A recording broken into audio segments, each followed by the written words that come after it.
ರಾಜ್ಯ ಗುಪ್ತಚರ ಇಲಾಖೆಯನ್ನ ಸರ್ಕಾರ ದುರ್ಬಳಕೆ ಮಾಡ್ಕೊಳ್ತಾ ಇದೆ ಅಂತ ಒಂದು ಆರೋಪ ಆಗಿದೆ.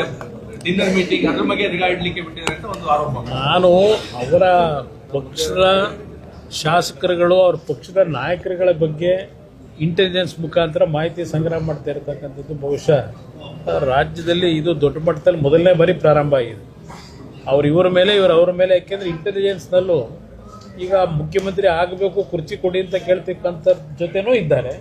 ಈಗ ಮುಖ್ಯಮಂತ್ರಿನ ಉಳಿಸಬೇಕು ಅಂತಕ್ಕಂಥ ಒಂದು ವಿಂಗು ಇದೆ. ಎರಡೂ ಕಡೆಯಿಂದ ಇಂಟೆಲಿಜೆನ್ಸ್ ನಡೀತಾ ಇರ್ತದೆ.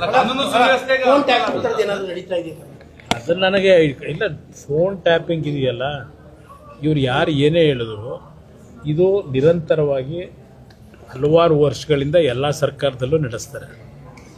ಆದರೆ ಯಾವುದಾದ್ರೂ ಒಂದೊಂದು ಬಾರಿ ತಪ್ಪುಗಳು, ಕೆಲವು ವಿಷಯಗಳು ಹೊರಗಡೆ ಬಂದು ಕೆಲವರು ತಲೆ ಉರುಳ್ತಕ್ಕಂಥದ್ದು ನೋಡಿದ್ದೇವೆ. ಆದರೆ ನನಗಿರ್ತಕ್ಕಂಥ ಅನುಭವದಲ್ಲಿ ಎಲ್ಲ ಸರ್ಕಾರಗಳಲ್ಲೂ ಈ ಫೋನ್ ಟ್ಯಾಪಿಂಗ್ ಮಾಡ್ತಕ್ಕಂಥದ್ದು ಸರ್ವೇ ಸಾಮಾನ್ಯ.